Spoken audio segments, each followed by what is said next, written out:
right හැමෝටම සුබ දවසක්. ඉතින් මම මේ අද වීඩියෝ ගේන්නේ 2026 අවුරුද්දේ රිවිෂන් බැච් එකේ මගේ පළවෙනි පේපරේට මුහුණ දෙන්න ඉන්න ළමයිට තමයි මම අද වීඩියෝ ගේන්නේ. හරිද? දැන් ළමයි අපේ රිවිෂන් බැච් එක දැන් පටන්ගෙන මාස 6ක් වෙනවා. ඒක හින්දා මගේ පළවෙනි පේපරේ තියෙනවා නොවැම්බර් මාසේ 15 වෙනිදා. හරිද?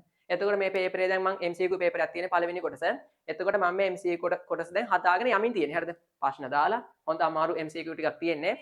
හදාගෙන MCQ පෙත චුට්ටයි දෙන MCQ ප්‍රශ්න පහ තා කිව්වොත් ප්‍රශ්න 15ක වගේ තමයි හදන්න තියෙන්නේ. ඊටු ටිකත් කොහමද හදලා දෙනවා. ඒ කියන්නේ 15 වෙනිදා කලින් හොඳ පේපරයක් මම ඔයාලට දෙන්න තමයි බලාපොරොත්තු වෙන්නේ. ඒකින්ද දැන් හිතන්නකෝ මෙහෙම. දැන් ඔයා MCQ පේපර් එක කරන්න ආවට ඔයා තියරි මොකුත් පාඩම් කරලා තිබුණා වැඩක් නැහැ නේ. මොකද මගේ මහන්සියටත් ඒක පාඩුවට දැන් පොඩි ලැජ්ජාවකුත් මට තියෙනවා. හරිද? ඒකින්ද ඔයා MCQ පේපරේට එන්නට කලින් මම කොටස් ටිකක් දෙන්නම්. ඒ ටික බලාගෙන එන්න. එතකොට මම මේ කොටස් පේපරේට දාලා තියෙන්නත් පුළුවන් නැති වෙන්නත් පුළුවන්. ඒක ප්‍රශ්නයක් නැහැ. මොකද ඔයාලට තියරි ටිකුත් මතක් වෙනවා. ඒක හින්දා අනිවාර්යෙන් මේ කොටස් ටික පුළුවන් නම් බලාගෙන එන්න. හරිද? මම දැන් හදන ඒවාගේ ඇත්තටම ගොඩක් ඒවාගේ දැන් මම මේ දෙන කොටස් වල තියෙන්න පුළුවන්. මොකද ඔක්කොමත් නැති වෙන්න පුළුවන්. මොකද එහෙම නැත්නම් MCQ 50න් 50 ගන්නවනේ. ඒකින්ද පුළුවන් ටික හොඳටම පාඩම් කරගෙන එන්න. එතකොට තියෙන MCQ ප්‍රමාණය ලොකු ප්‍රමාණයක් ගහ ගන්න පුළුවන් වේවි. right. මම එතකොට මේ පේපරේට එන්න පුළුවන් MCQ ප්‍රශ්න ටිකකුයි ඊට පස්සේ ඒ කොටස් වල දාලා කරුණු ටිකක් මතක් කරගෙන යන්නම්. හරිද? ඒ ටික බලාගෙන එන්න. right. ළමයි මම දානවා මේ පේපරේට මම හදන ඒ කියන්නේ 20 24 අවුරුදු 20 26 අවුරුද්දේ මම දැන් හදන රිවිෂන් බැච් එකේ පළවෙනි පේපරේට මම දාන්න හිතන් ඉන්නවා. ජලදර ගැන ප්‍රශ්නයක් දාන්න හිතන් ඉන්නවා. ජලදර ගැන. හරිද? පොඩ්ඩක් මම මතක් කරොත් මේ ජලදර කියන්නේ මොනවද කියලා. දැන් මම මේ රිවිෂන් බැච් එකේ හොඳටම තීරලු ගන්නලා තියෙන්නේ. හරිද? ඒත් මම පොඩ්ඩක් මතක් කරගෙන යන්නම්. අපිට මේ ජලදරය කියන්නේ මොකද්ද? පොළව අභ්‍යන්තරයේ තියෙන ජලය රඳවා ගන්නත් පුළුවන්. ඉවත් කරන්නත් පුළුවන්. පාරගාමී පාෂාණ ස්තරයක්. මෙන්න මේ පොයින්ට් එකේ මම හොඳ ප්‍රශ්නයක් දාන්න හිතන් ඉන්නවා. පාරගාමී පාෂාණ ස්තරයක් අපි හඳුනන ජලදරයක් කියලා. හරිද? ඒක ජලදර ප්‍රධාන ආකාර දෙකකට වර්ගීකරණය කරනවා. එකක් ආකාරය අනුව වර්ගීකරණය කරනවා. අනිත් එක කලාපය අනුව වර්ගීකරණය කරනවා. ආකාර අනුව ප්‍රධාන ආකාර දෙකකට වර්ගීකරණය කරන්න පුළුවන්. එකක් ආර්ටිසියානු ජලදර, අනිත් එක ආර්ටිසියානු නොවන ජලදර. ඊට පස්සේ කලාපය අනුව ප්‍රධාන ආකාර දෙකයි. එකක් ගැඹුරු, අනිත් එක නොගැඹුරු. පොඩ්ඩක් මම මතක් කරොත් එහාට ගිහිල්ලා මේ ළමයි ආර්ටිසියානු ජලදරය කියන්නේ මොකද්ද? අපි මේ ජල සංචායක රූප සටහන හොඳට බලාගෙන යන්න. හරිද? බලාගෙන එන්න ඕනේ. මොකද හිතුනොත් ඒ කොටසක් දානවා. ඒක ආර්ටිසියානු ජලදරය කියන්නේ මොකද්ද? අපි කියන්නේ අපාරගාමී පාෂාණ ස්තර දෙකක් අතර අධික පීඩනයකින් ගබඩා වෙලා තියෙන ජලය අපි හඳුනන ආර්ටිසියානු ජලය කියලා. එතකොට ගැඹුරු ලිං වල තමයි මේ ආර්ටිසියානු ජලය තියෙන්නේ. කියන්නේ ගැඹුරු ලිං පෝෂණය වෙන්නේ ආර්ටිසියානු ජලදරයේ තියෙන ජලය. තන්නාල ලිං right. එතකොට මේ ආර්ටිසියානු ජලය ගත්තට පස්සේ මේ ජලයේ ලවණතාවය වැඩි. මොකද පස අභ්‍යන්තරයේ තියෙන මේ ජලදරය පාශල උෂ්ණත්වය වැඩි වෙනවා. ඒකින්ද ජලයේ දිය වෙලා හරි ලවණ ප්‍රමාණය වැඩි වෙන්න පුළුවන්. right.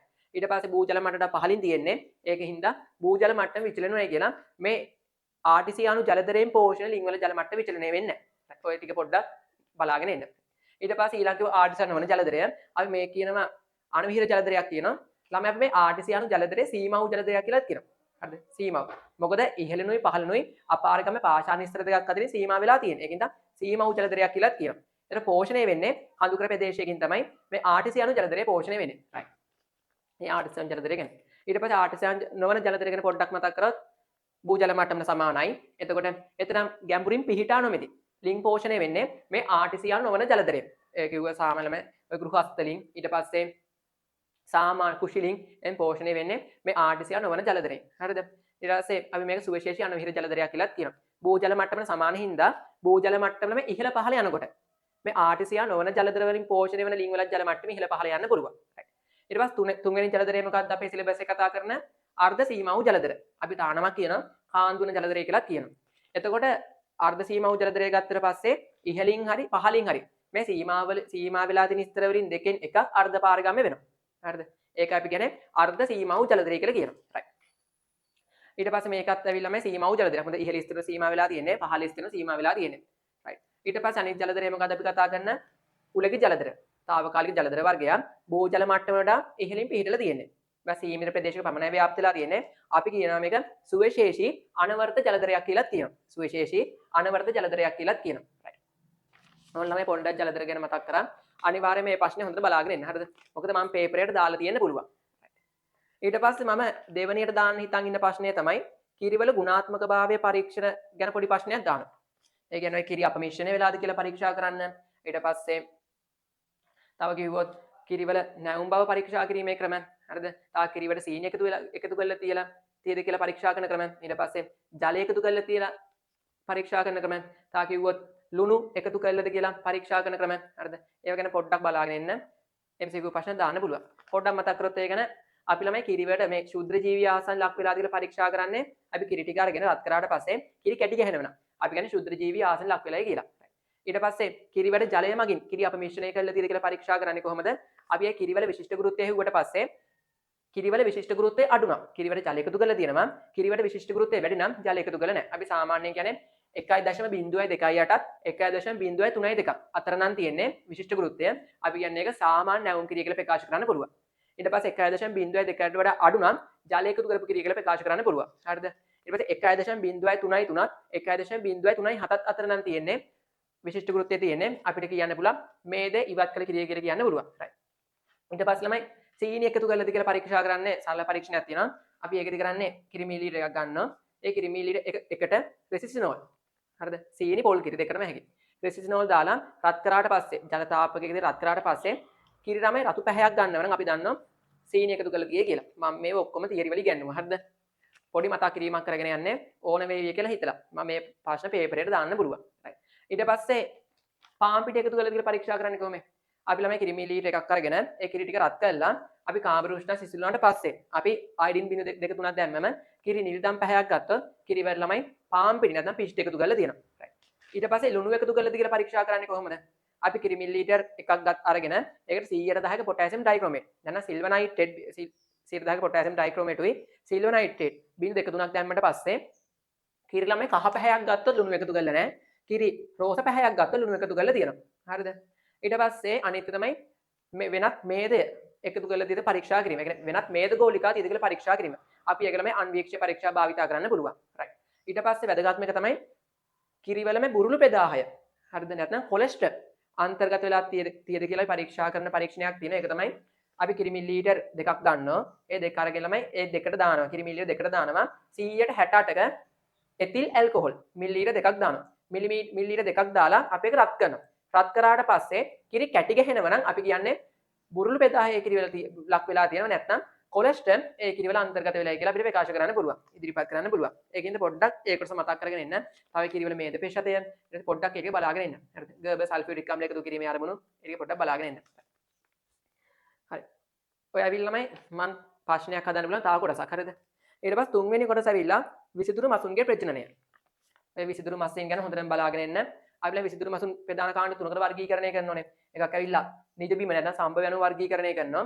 ඊට පස්සේ ලවණතාවය යන වර්ගීකරණය කරනවා. ඊට පස්සේ ප්‍රජනන විලාස යන වර්ගීකරණය කරනවා. ප්‍රජනන විලාස ප්‍රධාන ආකාර දෙකකට වර්ගීකරණය කරන්න පුළුවන්. එකක් අභ්‍යන්තර සංසේචනය. ඒ කියන්නේ පැටවුම් බිහි කරන මස්සෙයින්. දෙක බාහිර සංසේචනය. ඒ කියන්නේ බිත්තර දමන මස්සෙයින්. right. පැටවුම් බිහි කරන මස්සෙන් උදාහරණ කවුද? Guppy, Molly, platy, සෝට්ටේ. ඒ ඇවිල්ලා පැටවුම් බිහි කරන මස්සෙන්ට උදාහරණ. ඊට බිත්තර දමන මස්සෙයින්ට ප්‍රධාන කාණ්ඩ පහක් තියෙනවා. එක්කෙනෙක් කල බිත්තර විසිරුවන්න. හරිද? කවුද උදාහරණ? ටෙට්‍රා, කාෆ්, ගෝල්ෆිෂ්, සිබ්‍රා.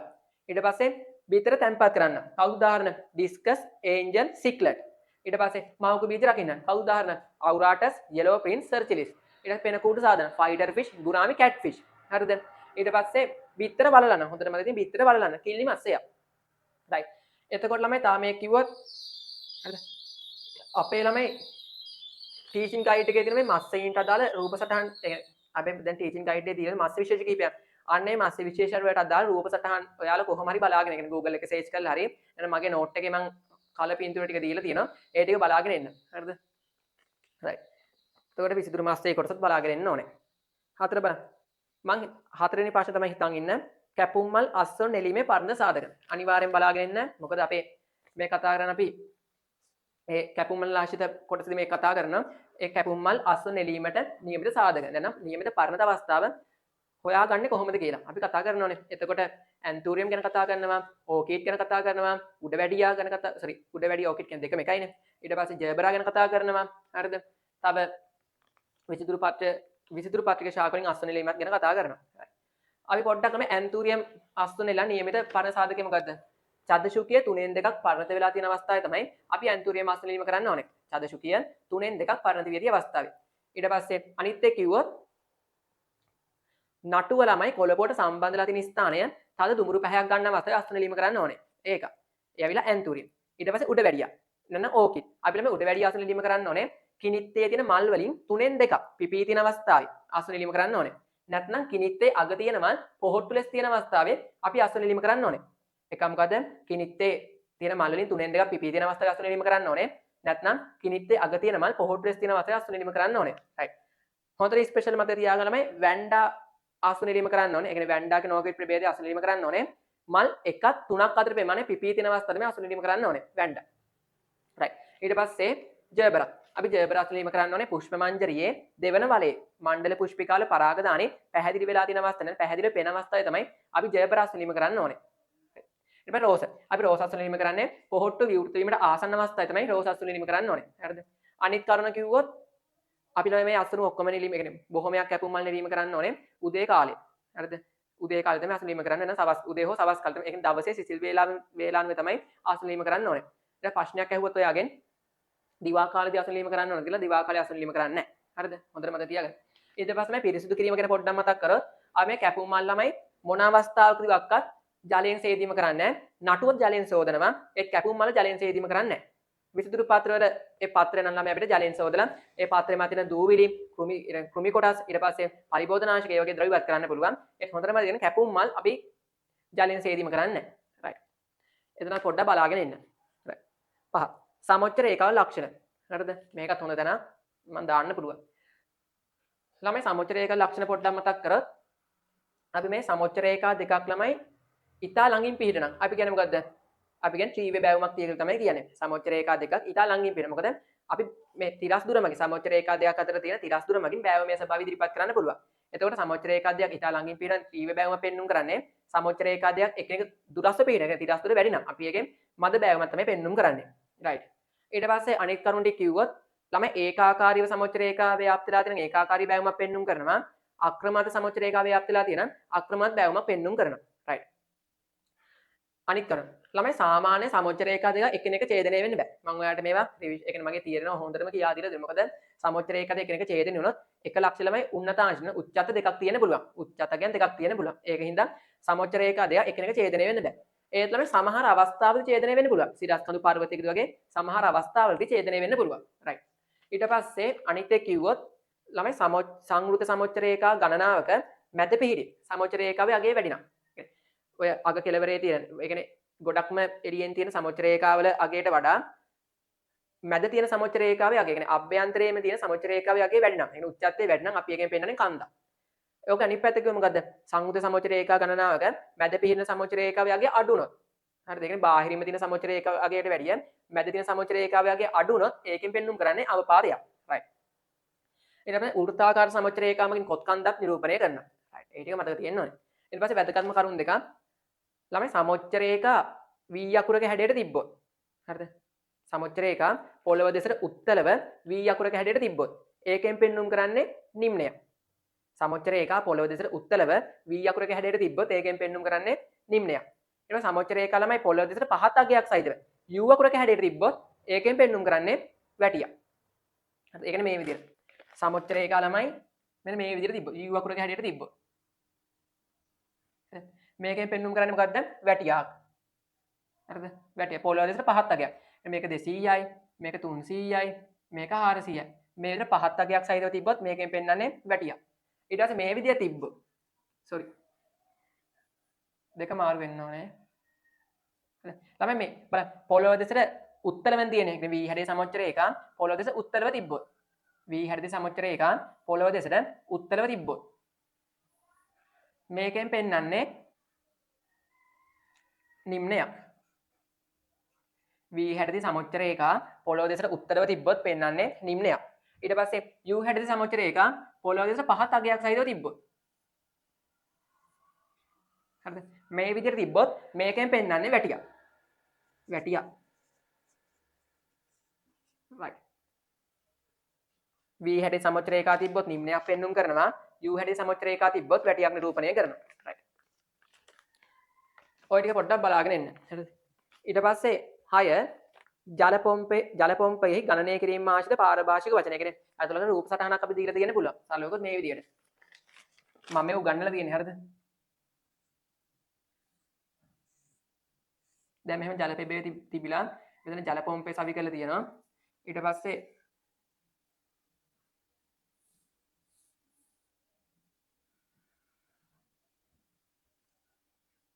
ඔන්නම තියෙනවා. ඊට පස්සේ අපි ළඟ මේවර නම් ටිකක් කියනෝනේ. හරි පොඩ්ඩක් මම මතක් කරගෙන යන්න. ළමයි ජල පෙබේ එනි ජල පොම්පය ජල පෙබේට වඩා ඉහළින් තිබ්බොත් තියෙන චෝෂණ හිසක්. ඊට පස්සේ ජල පෙබේට වඩා පහළින් ජල පොම්පේ තිබ්බොත් තියෙන්නේ චෝෂණ එසුමක්. එතකොට දැන් මේ අවස්ථාවේ තියෙන්නේ චූෂණ හිසක් තියෙන්නේ. මොකද ජල පෙබේට වඩා ඉහළින් තමයි ජල පොම්පේ පිහිලා තියෙන්නේ. එතකොට බොහෝ දුරට මේ චූෂණ හිසට වඩා චූෂණ එසවුමක් දාන්න පුළුවන්. හරිද? මොකද ගොඩක් ළමයිට මේ චූෂණ හිස පුළුවන්. ඒකින්ද මම හිතන් ඉන්නේ මේ චූෂණ එසවුමක් දාන තමයි හිතාගෙන ඉන්නේ. ඒ දෙකම බලාගෙන යන කොයි එකට. right. පොඩ්ඩක් මම මේක මතක් කරත් ළමයි චූෂණ හිසේ කියන්නේ මොකද්ද? චූෂණ හිස. අපි චූෂණ හිසේ කියන්නේ මේ ජල පෙබේ ජල මට්ටමේ ඉඳන් ජල පොම්පේ චූෂණ විවරයේ මධ්‍ය රේඛාවට සිරස් උස අපි හඳුනන චූෂණ හිසේ කියලා. චූෂණ හිස. right. ඊට පස්සේ විසර්ජන හිසේ කියන්නේ මොකද්ද? මේ ජල පොම්පේ චූෂණ විවරයේ මධ්‍ය රේඛාව ඉඳන් ඉහළට ජලය විසර්ජනය කරන උස. ජල පොම්පේ චූෂණයේ මධ්‍ය රේඛාව ඉඳන් ජලය විසර්ජනය කරන උස තියෙනෝනේ. මෙන්න මේ උසට කියන්නේ හොඳට ගන්න. ජල පොම්පේ චූෂණයේ මධ්‍ය රේඛාව ඉඳන් ජලය ඉහළට තල්ලු කරන උසට තියෙන සිරස් උස. කියන්නේ මෙන්න මේ මට්ටමේ තියෙන උස. අපි කියන විසර්ජන හිසේ කියලා. විසර්ජන හිස. හරි. ඊට පස්සේ මේ ස්ථිතික හිසේ කියන්නේ මොකද්ද? ස්ථිතික හිසේ කියන්නේ මෙන්න මේ චූෂණ හිසෙයි විසර්ජන හිස එකතුව අපි හඳුනන ස්ථිතික හිසේ කියලා. right. එතන මුළු හිස කොහොමද ගණනය කරන්නේ? ළමයි ප්‍රශ්නයක් අහලා තිබ්බත් ඔයාගේ මුළු හිස ගණනය මුළු හිසට අයිති වෙන අංග ටික මොනවද කියලා චූෂණ හිසයි විසර්ජන හිසයි ඝර්ෂණ හිසයි. මොකද මේ අපි නල පද්ධති භාවිතා කරන්නේ ඒකින්ද මේ නල පද්ධති පුරාම ඝර්ෂණය ක්‍රියාත්මක කරනවා. දැන් ඝර්ෂණය ප්‍රධාන ආකාර දෙකක් තියෙනවා. එකක් සුළු ඝර්ෂණ හානිය, දෙක ප්‍රධාන ඝර්ෂණ හානිය. සුළු ඝර්ෂණ හානිය කියන්නේ මොකද්ද? මේ නල වලින් ජලය මේ ජල පොම්පේ චූෂණ වල පාදක පාටේ නැමි කරාම ඊට පස්සේ සැපියුම් නල මෙන්න මේව මගින් ජලය ගමන් කරනකොට ඇති වෙන ඝර්ෂණය අපි හඳුනන සුළු ඝර්ෂණ හානිය කියලා. ඊට පස්සේ ප්‍රධාන ඝර්ෂණ හානිය කියන්නේ මොකද්ද? නලවල ළමයි නල වලින් ජලය ගමන් කරනකොට නලවල අභ්‍යන්තර පෘෂ්ඨය මගින් ඇති කරන ඝර්ෂණ හානිය අපි හඳුන්වන්නේ ප්‍රධාන ඝර්ෂණ හානිය කියලා. එතකොට ඝර්ෂණ හානිය කියන්නේ ප්‍රධාන ඝර්ෂණ හිසට අයිති වෙන්නේ සුළු ඝර්ෂණ හානියයි ප්‍රධාන ඝර්ෂණ හානිය එකතු තමයි ඝර්ෂණ හිසට අයිති වෙන්නේ. right. ඊට පස්සේ ළමයි මුළු හිස ගණනය කරනකොට මේ චූෂණය කියන්නේ ජල පෙබවේට වඩා ඉහළින් ජල පොම්පේ පිහිටනකොට අපි මුළු හිස ගණනය කරන්නේ චූෂණ හිස ධන විසර්ජන හිස ධන ඝර්ෂණ හිස. ඒත් ළමයි හොඳට මතක තියාගන්න මේ වගේ රූප සටහනක් දීලා තිබ්බොත් ඝර්ෂණ හිස දෙන්නේ නැහැ නේ කට්ටිය. ඒත් කොතන හරි සලකුණු වරහනක් දාලා ලියලා තිබ්බොත් ඝර්ෂණ හිස A කියලා මොකක් හරි ප්‍රකාශයක් දීලා තිබ්බොත් අනිවාර්යයෙන්ම ඔයාලා මුළු හිස ගණනය කරනකොට ඒ ඝර්ෂණ හිසට දීපු පාඨාංකයක් දෙන ඒක ගන්න ඕනේ. නැත්නම් ඉංග්‍රීසි අක්ෂරයක් දීලා තියෙනවා ඒක ගන්න ඕනේ. හරිද? එහෙම දීලා තිබ්බේ නැතුණත් මුළු හිස ගණනය කරන්නේ කොහොමද? චූෂණ හිස ධන විසර්ජන හිස. ඒ ජල පෙබේට වඩා ඉහළින් ජල පොම්පේ පිහිටලා තියෙනකොට. දැන් අනිත් පැත්තට කියන්නේ චූෂණ එසවුමක් ක්‍රියාත්මක වෙනකොට කොහොමද මුළු හිස ගණනය කරන්නේ? එහෙම වුණත් මේ විදිහින් තියෙන්නේ. මේ චූෂණ හිස හරිද? මේ ඇවිල්ලා චූෂණ හිස. ඒ කියන්නේ ජල පෙබේට වඩා ඉහළින් ජල පොම්පේ පිහිටනකොට මේ ඇවිල්ලා චූෂණ එසවුමක්.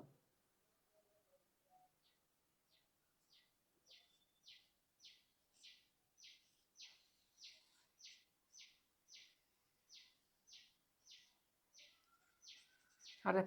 එතකොට මේ විදිය තියෙනකොට දැන් චූෂණ එසවුමක් ක්‍රියාත්මක කරන අවස්ථාවේදී අපි කොහොමද ළමයි මුළු හිස ගණනය කරන්නේ? මේ විසර්ජන හිසෙන් අඩු කරන්න ඕනේ. විසර්ජන හිසෙන් අඩු කරන්න ඕනේ.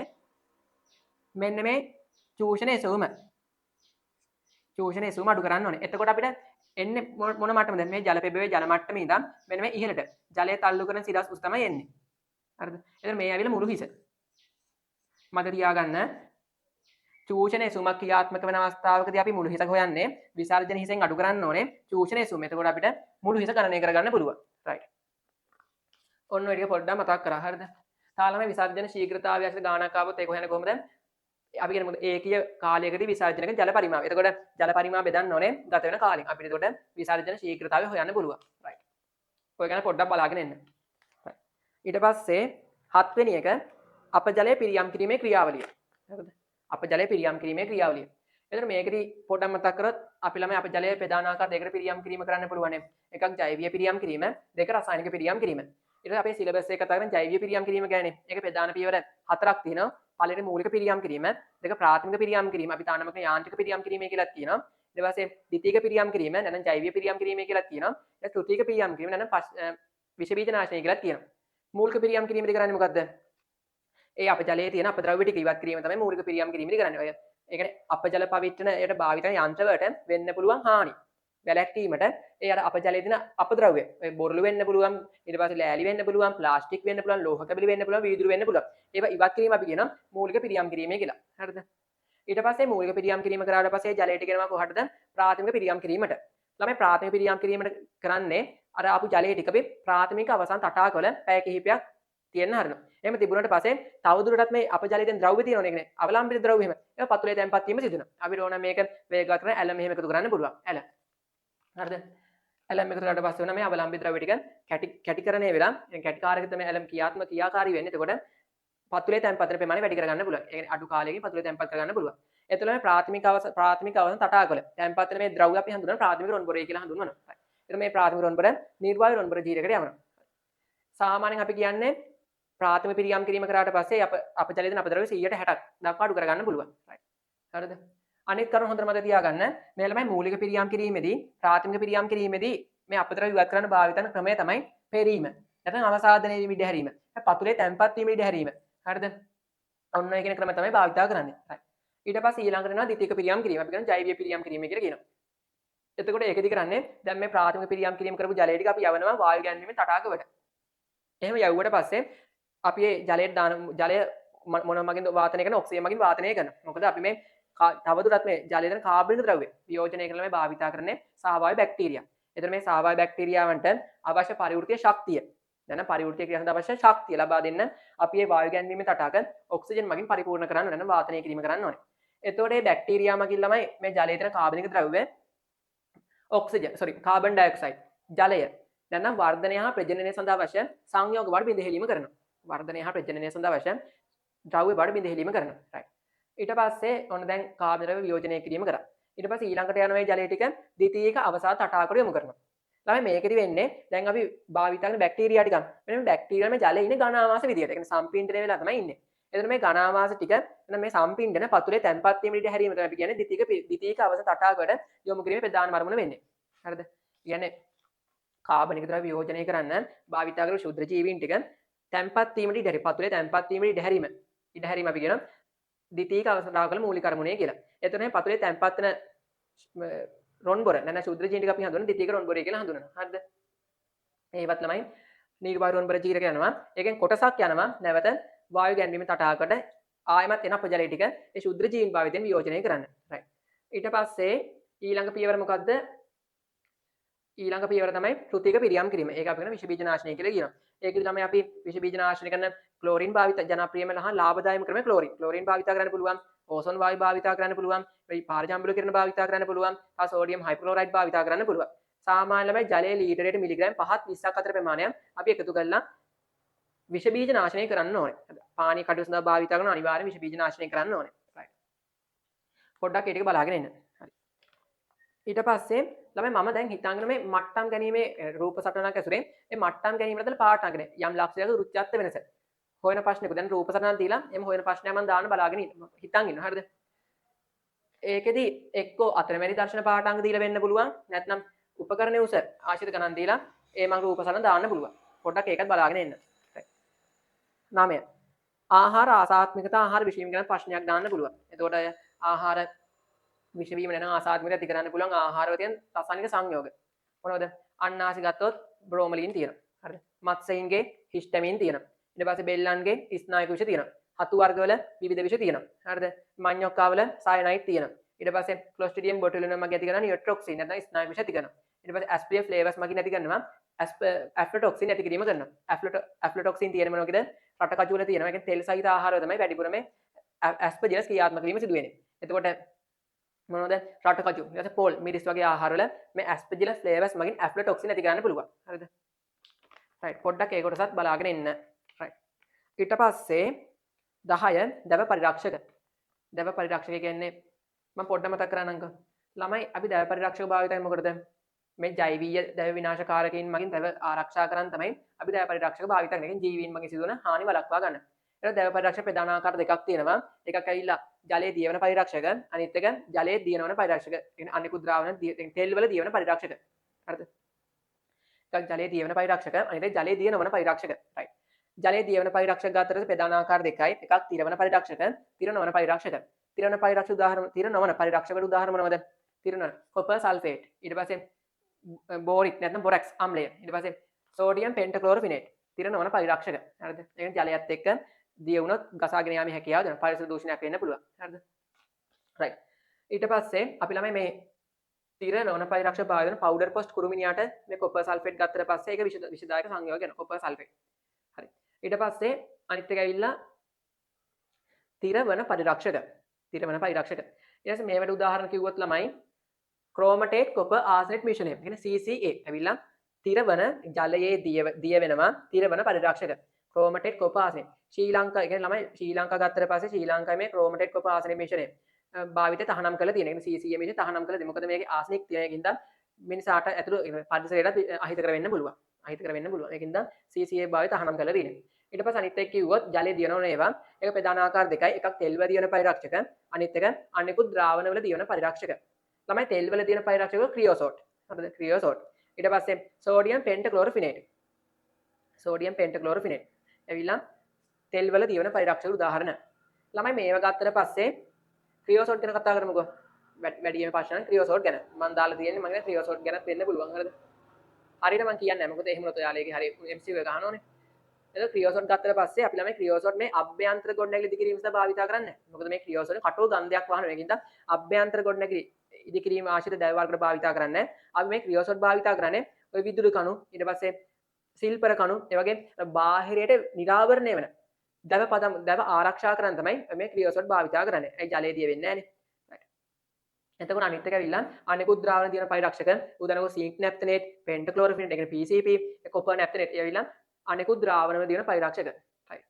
ඒව ගන්න ළමයි මේ පොළව සමග ගැටෙන දැන් වර්ග වලට තමයි මේ මම ඔය කිව්වා සිංක් නැප්තනේට් කොපර් නැප්තනේට් PCP ආදී භාවිතා කරන්නේ. හරිද? රයිට්. එතන පොඩ්ඩක් බලාගෙන ඉන්න. තව එකක් කිව්වොත් මේ අර පරිරක්ෂණ ගැල්වීමේ ක්‍රම තියෙනවනේ. ඒක බුරුසු මගින් විසරණය මගින් ඊට පස්සේ විසිරීම මගින් තා කිව්වොත් ගිල්වීම මගින් උණුසුම් ගිල්වීම සිසිල් ගිල්වීම ඒව ගැන පොඩ්ඩක් බලාගෙන ඉන්න. හරිද?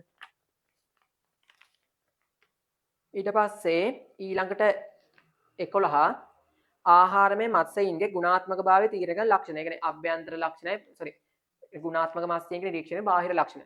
හරිද? ඒ කියන්නේ ශරීරයේ පැහැය. ඒ කියන්නේ දීප්තිමත් වෙන්න එපාය. ඊට පස්සේ කරමල් රතු පැහැති වෙන්න ඕනේ. ඊට පස්සේ ඇස් වල ළමයි පිටතට නිරූපුෂ්ඨ උත්තල වෙන්න ඕනේ. තා රුධිරය කාඳුලා තියෙන බෑ. මම කියන්නේ ගුණාත්මක භාවයෙන් ඉහළ මත්ස්‍යයින්ගේ තියෙන ලක්ෂණ. හරිද? ඊට පස්සේ යාන්ත්‍රික හානි වෙලා තියෙන්න බෑ. තා අපි වැදගත් නෑ කිව්වොත් මේ මාපට ඇඟිල්ල මගින් තෙරපුවට පස්සේ ආවාටයක් ලෙස පවතින නැතුව ආමිෂ තත්ත්වයටපත් වෙන්න ඕනේ. ඇවිල්ලා ගුණාත්මක මත්ස්‍යයෙන් නිරීක්ෂණය කරන්න පුළුවන් ලක්ෂණ. ඊට පස්සේ ගුණාත්මක භාවයෙන් අඩු මත්ස්‍යයක් ගත්තට පස්සේ යාන්ත්‍රික හානි තියෙන්න පුළුවන්. තා ද්විතීයික ආසාදන භාජනලා තියෙන්න පුළුවන්. තා ඇසල රුධිරය කාඳුලා තියෙන්න පුළුවන්. ඇස ළමයි යටට කිලුණු ස්වභාවයක් තියෙන්න පුළුවන්. අරගෙන හොඳට මතක තියාගන්න ගුණාත්මක භාවයෙන් ඉහළ මත්ස්‍යයේ ඇසේ ළමයි පිට නිරූපුෂ්ඨ උත්තල. හරි උත්තල විදිහට තමයි තියෙන්නේ. උත්තල. ඊට පස්සේ ගුණාත්මක අඩු මත්ස්‍යයෙන් කියන්නේ ඊට පස්සේ මුඛේ එන්න ගුදේ නව පැති ශාවයන් ගලා යාම සිදු වෙන්න පුළුවන්. ඊට පස්සේ කරමල් අව පැහැති. ඔය ඇවිල්ලා ගුණාත්මක තත්ෙන් බාල මත්ස්‍යයක තියෙන පුළුවන් ලක්ෂණ.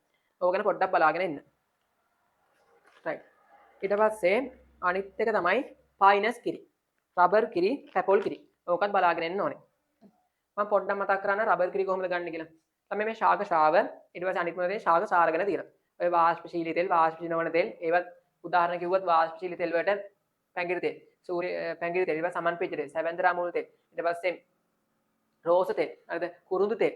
යවිලා වාෂ්පශීලී තෙල් වලට උදාහරණයක්. වාෂ්පශීලී නොවන තෙල් වලට උදාහරණ මොනවද? පාම් තෙල්, ඔලිව් තෙල්, අබ තෙල්, තල තෙල්, ඊට පස්සේ පොල් තෙල්, හරිද? යවිලා සූර්යකාන්ත තෙල් වාෂ්පශීලී නොවන තෙල් වලට උදාහරණ. තා එකක් කියන්න පුළුවන් කළු ගම්මිරිස් තෙල් ඇවිල්ලා මේ හොඳට මතක තියාගන්න වාෂ්පශීලී තෙල් වර්ගයක්. හරි. දැන් මම කියවන පයිනස් කිරිනේ. පයිනස් කිරි, පැපොල් කිරි, ඊට රබර් කිරි. ඉස්සරහ වෙන පොඩි මතක් කිරීමක් කරන්න. ළමයි රබර් කිරි ගත්තට පස්සේ අපි රබර් කිරි කැපීම කරන්න ඕන නම් ගසේ නියමිත ප්‍රමාණය වර්ධනය වෙන ගහක් තෝරගන්න ඕනේ. සාමාන්‍යයෙන් අපි කියන්නේ ගසේ කඳේ වඩ ප්‍රමාණය ළමයි සෙන්ටිමීටර් 50ට වඩා වැඩි වෙන්න ඕනේ. සෙන්ටිමීටර් 50ට වඩා වැඩි වෙන්න ඕනේ. ඊට පස්සේ පොළොව මට්ටමේ සෙන්ටිමීටර් 120ක් ඉහළින් තමයි කැපුම දාන්නේ. අංශක 30ක ආන්න තමයි කැපුම දාන්න ඕනේ. අංශක 30ක ආන්න තියෙන. රයිට්. ළමයි කැපුම දානකොට කඳේ වට ප්‍රමාණයෙන් භාගයක් තියෙන විදිහට කැපුම දාන්න ඕනේ. එතරම් ගැඹුරට කැපුම දාන්න. මොකද එහෙම වුණොත් අභ්‍යන්තර හානි වෙලා ඒ කැපුම සුව වෙන්න වැඩි කාලයක් ගත වෙන්න පුළුවන්. අපි රබර් කිනි නිස්සාරණය කරන්නේ උදේ කාලේ හිමිදිරි අවස්ථාව තමයි රබර් කිනි නිස්සාරණය කිරීම කරන්න ඕනේ. රයිට්. ඒ රබර් කිනි. ඊට පස්සේ අනිත් පයින්ස් කිරීම. අයි පොළොවේ මාට්ටමේ සෙන්ටිමීටර් 60ක් 90ක් පමණ කැපුමක් දානවා. කැපුම දානකොට V අකුරක හැටි තමයි කැපුම දාන්නේ. සාමාන්‍ය ළමයි ඒ තීරු වල දිග සෙන්ටිමීටර් 25ක් පමණ වෙන්න ඕනේ. රයිට්. ඊට පස්සේ පැපොල් කිරි. අපි පැපොල් කිරි ගන්න මොකටද? පැපෙන් එන්සයිම් නිෂ්පාදනය ගන්නවා. නැත්නම් මස් ආහාර මුදු කිරීමට භාවිතා කරන ඖෂධයක් විදිහට භාවිතා කරන්න පුළුවන්. රයිට්. මේකෙදි කරන්නේ ළමයි අපි හොඳට වර්ධනය වෙලා තියෙන පැපොල් ගෙඩියක් ගන්නවා. කියන්නේ නියමිත පරණත අවස්ථාවේ තියෙන. ඒ පැපොල් ගෙඩියක් අරගෙන ඉස්සරලාම අපද්‍රව්‍ය ටික නම් ඒ ටික ඉවත් වෙනවා. කියන්නේ පිරිසුදු දිකැබැල්ලකින් පිහදලා ඉවත් වෙනවා. ඉවත් කළා පැපොල් ගෙඩිය ළමයි ඉහළ කෙළවරේ ඉඳන් පහළට අපි කැපුම් දාර 3ක් 4ක් දානවා. ඒ දානවල සැලකිලිමත් වෙන්න ඕනේ. ඒ දාන කැපුම් පාරල් ඔක්කොම පහළ කෙළවරේදී එකට එකතු වෙන්න ඕනේ. හරිද? පහළ කෙළවරේදී එකට එකතු වෙන්න ඕනේ. මම මේ ඔයාලට ඔක්කොම කියා දීලා තියෙන්නේ. මම පොඩි මතක් කිරීමක් කරගෙන යන්නේ. මොකද ඔයා තාමත් පාඩම් කරලා නැත්නම් පොඩි හරි මතක් කිරීමක් වෙන හින්දා. රයිට්. ඊට පස්සේ ඒ එකතු වෙන ඔක්කොම දාන ටික පහළ කෙළවරේදී එකතු වෙන්න ඕනේ. රයිට්. ඊට පස්සේ අපි ළමයි සාමාන්‍ය විනාඩි 5ක් විතර ගමේ පැපොල් කිරි ලබා ගන්න පුළුවන්. පැපොල් කිරි ලබා ගත්තට පස්සේ ආයෙමත් අපි පැපොල් කිරි ලබා ගන්න ඕනේ. දින 4-5ක් ගියාම තමයි. හරිද? ඒ කියන්නේ කැපුම් සුව වෙන ඉඩ හැර තමයි පැපොල් කිරි ලබා ගැනීම කරන්න ඕනේ. ඊට පස්සේ එතමන ප්‍රමාණය 100ට 5ක් දක්වා අඩු කර ගන්න ඕනේ. 100ට 5ක්. ඔය 5ක් දක්වා අඩු කර ගැනීම කරන්න ඕනේ. හරිද? ඒකට ඕන විසිරි වීර්යයෙන් භාවිතා කරන්න පුළුවන්. මුදුන් භාවිතා කරන්න පුළුවන්. හරිද? තාමන වාතයේ වීර්යමත් කරන්න පුළුවන්. right. ඔන්න ඒක පොඩ්ඩක් මතක් කරගන්න. හරිද? ඊට පස්සේ එන්ජින් ගැන බලාගෙන ඉන්න. G පාර එන්ජිමේ, සිව් පාර එන්ජිමේ අනිවාර්යයෙන්ම සිව් පාර එන්ජිමේ යර ප්‍රධාන පාර 4 තියෙනවනේ. චූෂණ පාර, ඊට සම්පීඩන පාර, බල පාර, පිටාර පාර. ඒ හතරන් අනිවාර්යෙන් බලාගෙන යන්න ඕනේ. right. ඊට පස්සේ පරිණාමක ගැන. ඒ කියන්නේ අධිකර පරිණාමකයි අවකර පරිණාමකයි ගැන. හොඳට බලාගෙන ඉන්න. ඒ කියන්නේ අධිකර පරිණාමක කියන්නේ මොකද්ද? අධිකරය කියන්නේ ප්‍රාථමිකයේ වෝල්ටේජතාවයට වඩා ද්විතීයික දංගරේ ලබා ගන්න පුළුවන් වෝල්ටේජතාවය වැඩි නම් අපි කියන්නේ අධිකර පරිණාමකයක් කියලා. එතකොට ප්‍රාථමික දංගරේ පොට සංඛ්‍යාව අඩුයි, ද්විතීයික දංගරේ පොට සංඛ්‍යාව වැඩි. ප්‍රාථමික දංගරේ පොට සංඛ්‍යාව අඩු වෙනවයි කියන්නේ ගලන ධාරාව වැඩි වෙනවා. ද්විතීයික දංගරේ පොට සංඛ්‍යාව වැඩි වෙනවයි කියන්නේ ගලන ධාරාව අඩු වෙනවා. හරිද? අධිකර පරිණාමක භාවිතා කරන්නේ කැතෝඩ කිරණ රූපවාහිනී යන්ත්‍රවල මේ අධිකර පරිණාමක භාවිතා කරනවා. right. ඊට පස්සේ අවකර පරිණාමක ගැන කිව්වොත් ප්‍රාථමිකයේ වෝල්ටේජතාවයට වඩා ද්විතීයික දංගරේ ලබා ගන්න පුළුවන් අඩු වෝල්ටේජතාවයක් නම් අපි මේ පරිණාමක හඳුන්වන්නේ අවකර පරිණාමකය කියලා. එතකොට ප්‍රාථමික දංගරේ පොට සංඛ්‍යාව වැඩි, එහෙනම් ගලන ධාරාව අඩුයි. ද්විතීයික දංගරේ පොට සංඛ්‍යාව අඩුයි, එහෙනම් ගලන ධාරාව වැඩි. ගලන ධාරාව වැඩි වෙනවා කියන්නේ වෝල්ටේජතාවය අඩු වෙනවා. right. ඔක්කොම කියා දීලා තියෙන්නේ හරිද? මේ අවකර පරිණාමක භාවිතාවන අවස්ථා උදාහරණ කිව්වොත් ෆෝන් චාර්ජර් වල තියෙනවා. ඊට පස්සේ තව වැල්ඩින් උපකරණ වල තියෙනවා. තව කිව්වොත් ෆෝන් චාර්ජර් දෙන වැල්ඩින් උපකරණ තියෙනවා. ඊට පස්සේ පරිගණක වලත් තියෙනවා. අධිකර පරිණාමක ළමයි තා තියෙනවා මේ විදුලි බලාගාර වලත් තියෙනවා. හරිද? right. පරිණාමක. ඊට පස්සේ 15. ආපදා පාලන දූරාවලිය. අනිවාර්යෙන් බලාගෙන ඉන්න ඕනේ. අපි මේ ආරක්ෂක විගණන අදාළ කොටස් තියෙනවානේ. අන්න ඒකට අපි ආපදා පාලන ගැන කතා කරනවා. එතකොට ඉස්ලාම් කරන්නේ මොකද්ද? ඉවත් කිරීම. ඒ කියන්නේ අවදානම සති සාධක ඉවත් කිරීම හරිය. දැන් මේ අවදානම සති ස්ථානයේ සේවකයා ඉවත් කිරීමක් වෙන ඉවත් කිරීමේ කියලා.